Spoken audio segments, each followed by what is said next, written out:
the contribution in the each year 6. Oh yeah. It's interesting. The fine detail there, I won't be able to go into. I'm not completely over the detail, but what we do is we are tracking the impact of technologies, products, and services developed as a result of the partnership with CSIRO, Okay. and we can track the result over time into values such as revenues, jobs created, new industries formed. We don't do it just as an internal measure. We have external agencies work with us to define and prepare those metrics. So we do that annually and longitudinally as well. Okay, thank you. That's okay. And as I said, the fine detail, there will be other detail on our website around that. If you are interested, just contact me and I'll guide you towards it. Thank you. I'll just make a note.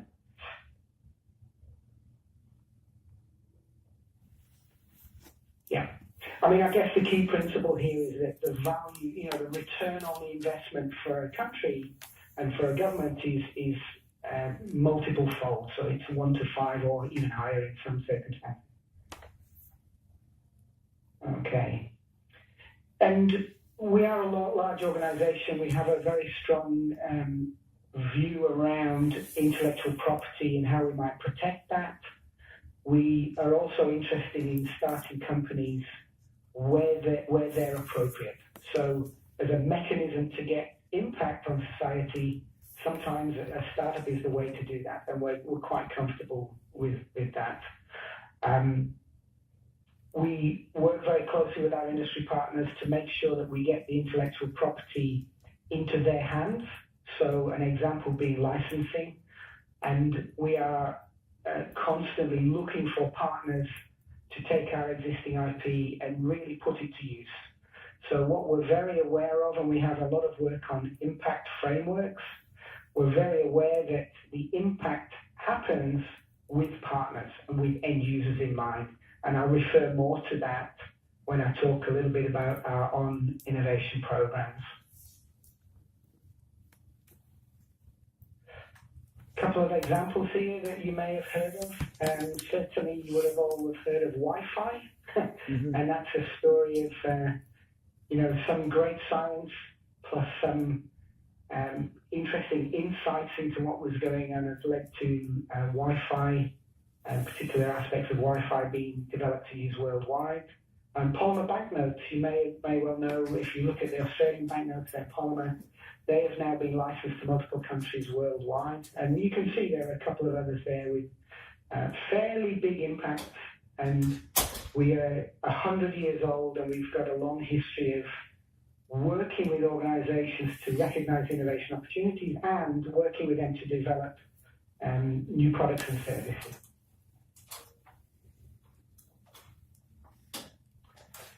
We're structured around a number of business units, and more recently we've started to look at cross-business unit engagement as well. So you can see there we have a number of business units down the left, and Data 61 that you'll hear Zoe talk a little bit more about there is our digital business unit equivalent there.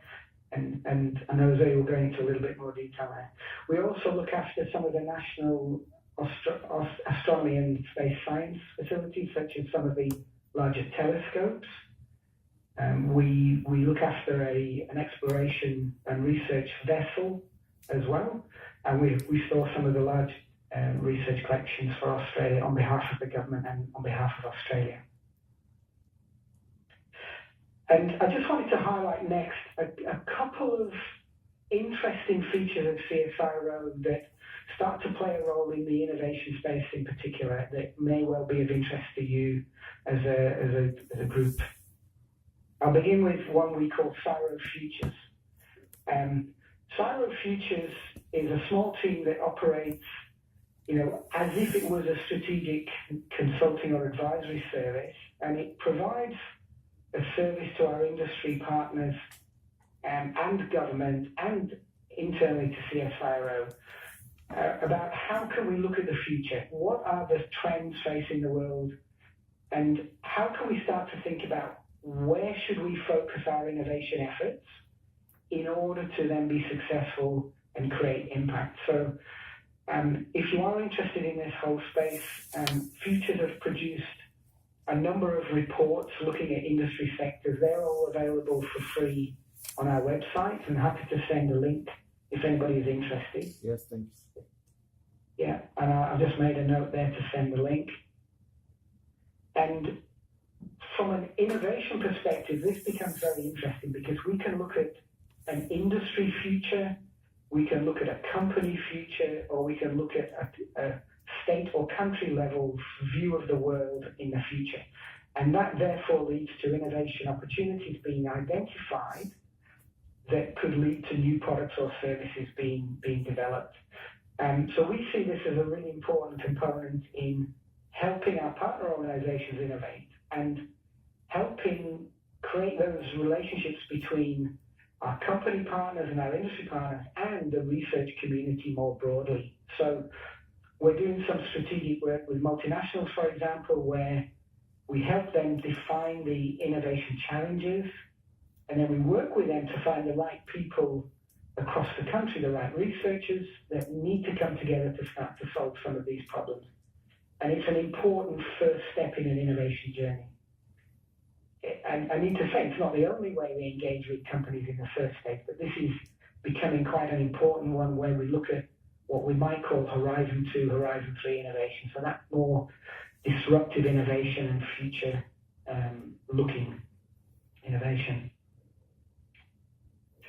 A second example of how we're integrating with the industry community and the ecosystem nationally is with our internal program called CSIRO SME Connect. And these are small to medium-sized enterprises who typically or often can't afford to engage with a research organization on its own merit. They don't have the cash or the resources to do that. And what the team at SME Connect does is it works with SMEs to identify their innovation challenges or their problems to solve. And it brokers partnerships between them and research providers nationally, which also includes a research network, and it facilitates grants from government to make those research projects happen. And we have a number of levels there that you can read. And I put the detail in here so that when you see the slides, you get a sense of what it is. I won't go through them, but needless to say, there are arrangements there where we can work with companies and organizations that basically have zero revenue right up to 100 million revenue. There are opportunities to kickstart and to engage them with researchers around the country. And that's a really powerful way of getting relationships started with new organizations. Was that a question coming from, did I hear it now? Then, what do you get the return from those kinds of granted companies? For example, any equities or? No. So these companies, the immediate benefit to CSIRO or the universities is the combined value of the research project that research and development gets done to do a short-term project, maybe up to 12 months long, involving some researchers or a student or two. I think one of the important aspects, though, is it builds the relationship and starts to build the trust with those organizations that then can be taken further into other forms of benefit or even larger research collaborations. And we're starting to see that happen now as well. But we don't take equity at all in this. And then finally, in terms of the innovation journey, or a couple of highlights I wanted to talk about was the recent announcement that we are setting and set up a $200 million early stage investment fund called Main Sequence Ventures. And again, I'm happy to send you a link to some of their information online. And Main Sequence is supported by the government through the National Innovation and Science Agenda, who have committed $70 million to the fund, Australian dollars. And CSIRO have committed $30 million, and in fact that's as a result of some of the royalties from our Wi-Fi licensing. And then the final 100 million is from private investors and funds. This is a relatively recent announcement from sort of February, March this year, and the fund now is actively seeking companies to invest in. It hasn't announced its first investment yet, but it's very close to doing so. So we'll watch this space. Its key feature, though, is that it's targeting startups and spin-offs whose origins have been around research generated at Australian publicly funded research agencies, universities, and CSIRO itself. That's pretty exciting for us. It's helping, again, energize that community in Australia around deep science and deep technology, which is a focus for a lot of the innovation work that CSIRO is doing. So that's just a relatively high-level insight into, who CSIRO is, who we are, and some of the elements of our innovation program. But of course, the vast majority of our work is working with companies to identify R&D opportunities and then to deliver R&D projects. So probably 40% of our funding comes from external sources in the form of collaborative R&D. So I'll open up for questions there before I start to talk about on innovation. I'll just got to keep an eye on time. Any questions or thoughts on that? Okay, one question is, you are doing a really good job, and with the 5,000 to 6,000 steps inside of the organization, yes. I want to know the consist of the personnel or steps, 6,000 people. Most of them are researchers or any the steps or whatever. I don't have the exact figure off the top of my head, but certainly it would be in the half to 2/3 would be active researchers from memory. Zoe, do you recall the number, the split? For Data 61, we have around 1,100 staff, so we are a large component of the CSIRO total staff number, and around 400 of those are PhD students. Okay. Around 700 hold a PhD or in the process of getting a PhD. Wow. Yeah, sort of 700 out of 1,100. So majority are the researchers and yeah. Okay. Yeah. So I think it's about 60% or something like that would be 50 to 60% would be active researchers. I have a question.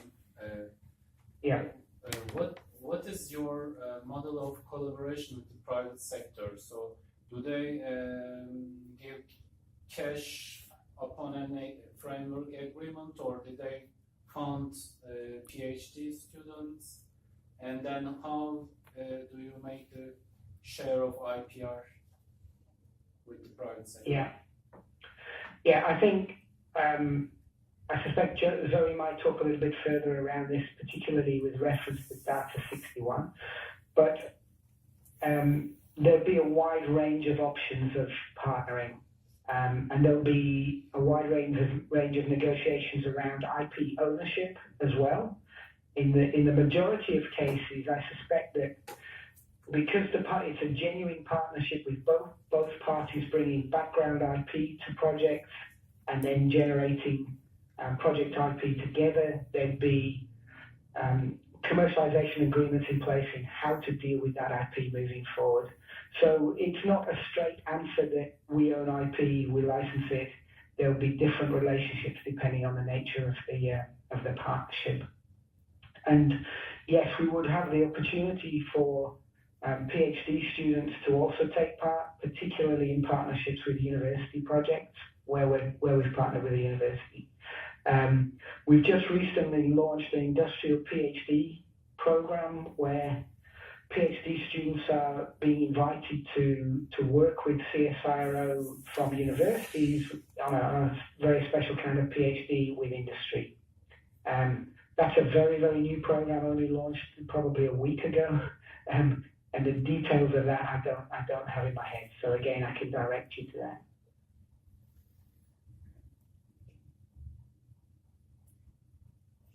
And what would be the percentage of national, so Australian national companies that you collaborate with versus global companies or companies headquartered overseas?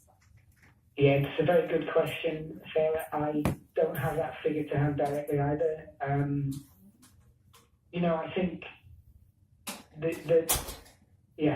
I don't want to guess at an answer there, Sarah. I mean, the multinationals clearly will be working with companies overseas. The vast majority there would be reasonably local organizations, and the SMEs certainly obviously will be here. But I can get you the information on that. Thank you. It's interesting because there are grants for the researchers in Australia to collaborate with overseas SMEs from the publicly funded research organisations. So I don't know. Does CSIRO have access to those grants as well? Do you know?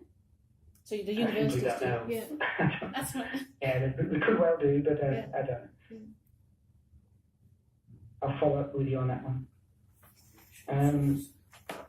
Okay, let me give you a quick introduction to our ON program, and then we'll hand over to Zoe.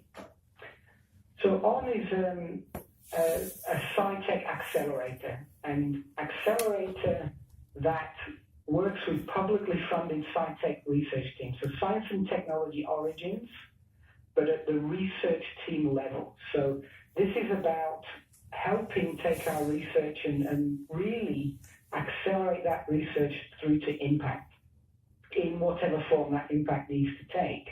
And it's not just startups. It could be impact in the form of policy change, could be in health impact, it could be licensing deals impact. The key point, though, is that these are classic accelerators in the business sense, so they are programs that are fixed time programs for research teams right across Australia, including teams in the 41 universities and inside CSIRO and the publicly funded research agencies that we partner with. We have two core programs. One is called On Prime, which is what you could call a pre-accelerator, and I'll give you the details of what we mean by that. And On Accelerate is a full-time 3-month program, and here are the details. I hope you can see that from where you are at the table there, but I'll tell you the core levels. On Prime is an 8-week part-time commitment program for university research teams and CSIRO research teams. And we deliver that right away across Australia in all the major cities, 120 teams a year in 2 rounds.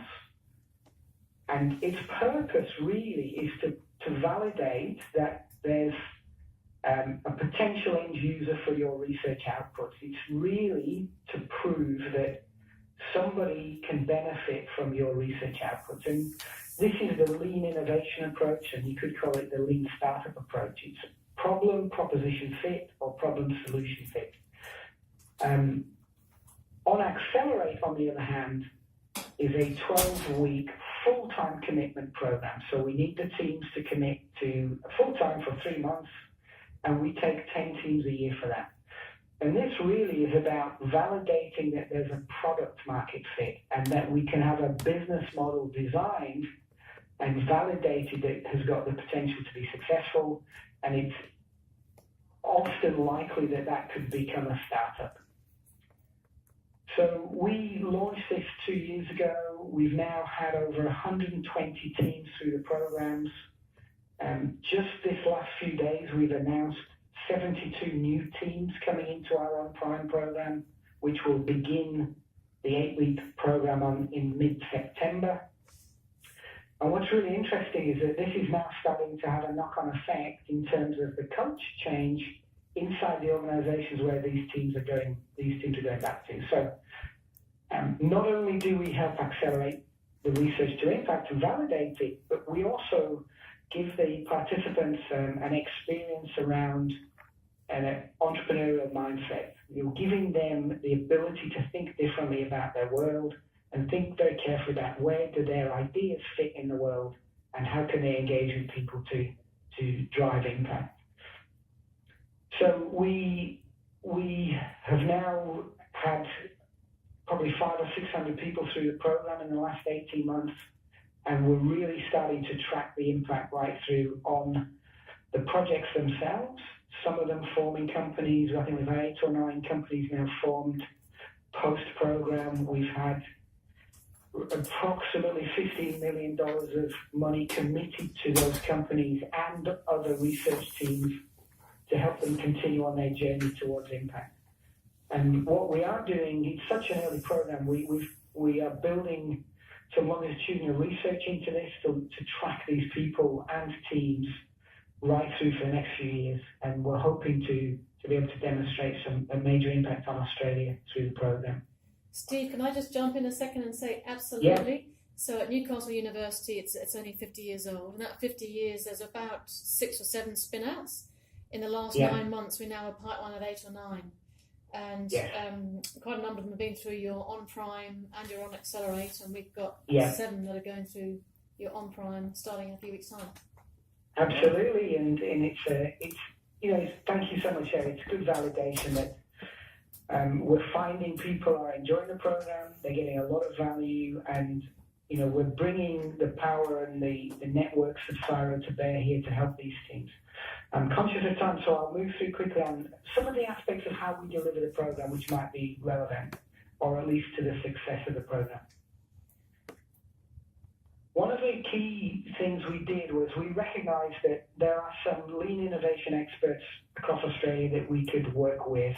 So we've engaged with, these are 8, we've got another 4 now that we've engaged with nationally.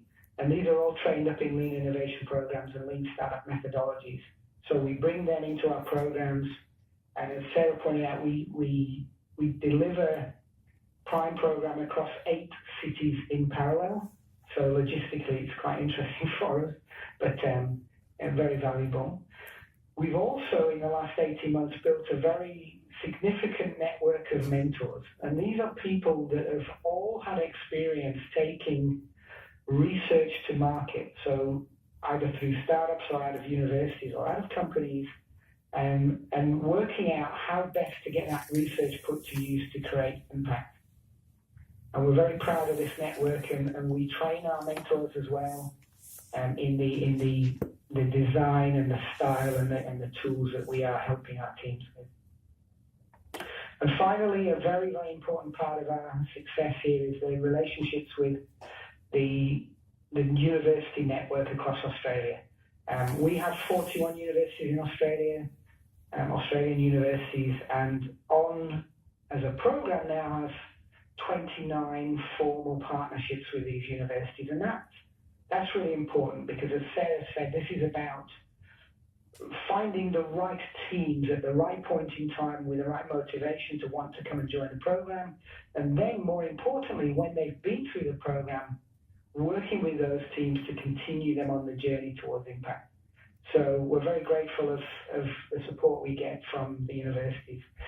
A key point I should say is that we don't take any equity in any of these opportunities, and we are funded primarily by the National Innovation and Science Agenda at the federal level.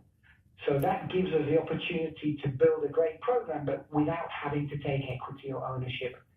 And a final very, very important point is that no IP changes hands as a result of the program, at least not to CSIRO.